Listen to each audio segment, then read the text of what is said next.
All right, so we're gonna show you a couple things on the outside of the house, kind of that we did to get it ready to travel and help us sort of manage the tiny house a little bit better. So come on down.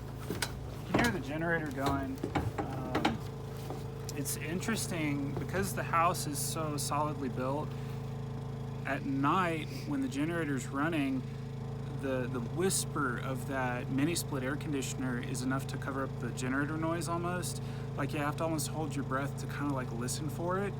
But if you leave the truck hitched up to the house, it actually transfers the vibrations from the generator all the way through the hitch and the frame, because it's like really rigid and solid and everything. So we just unhook the truck and pull it forward a couple feet, and the generator doesn't bother us a bit.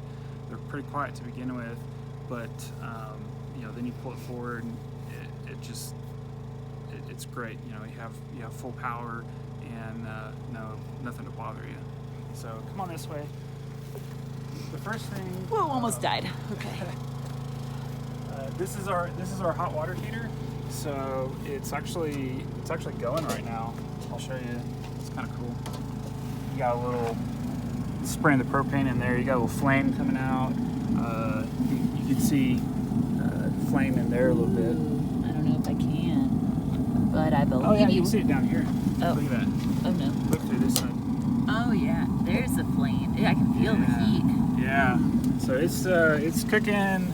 It's going. It's making our hot water for us.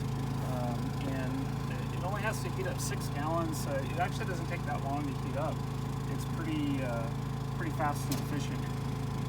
If I can get the lid back on, that'd be great. I'll just watch you struggle. Yeah. You sure are watching me struggle. Okay, there we go. There you go. There we go. You'll figure it out. So the other thing that we have is, I kind of showed you from the inside. This is typically we use it for gray water.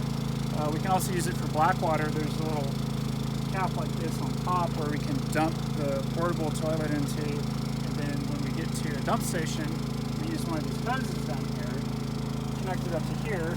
But you made this very special storage area just for these hoses. Yeah, so you just dump the dirty, stinky slinkies in there, and you don't have to worry about it. So you just hook up one of those down to the waste pit, open up the valve, and empties itself out.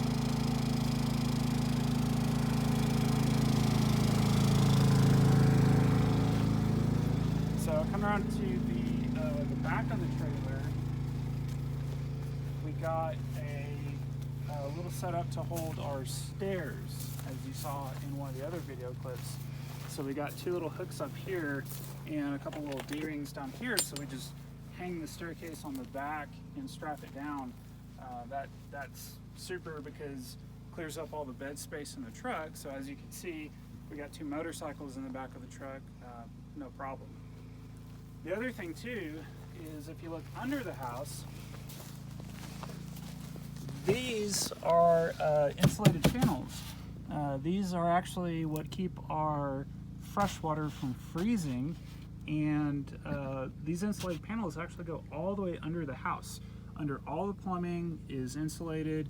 It's insulated below the plumbing, but not above the plumbing. So, like I said, we were in the forest just on the south rim of the Grand Canyon. It got down into the 20s, maybe the teens at night. No problem with anything freezing up. The only problem we had was a clogged sink. Don't tell them why. Mary put some grease down the sink. Oh my God. And it congealed, and It's always me. And it plugged it up so hard I thought it was frozen, and then we took the P-trap off and it was just like a chunk of grease into it. So I'm that's all sorry. it was. But it was fine. It was no big deal.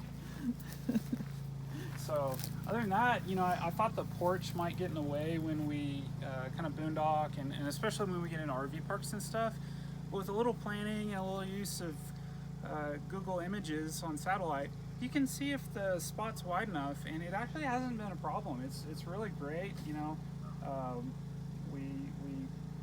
I want to eventually build a little fire pit thing for the middle so that we can kind of sit on the porch and have the fire right there. Especially when we're back in Seabrook. Because we bougie.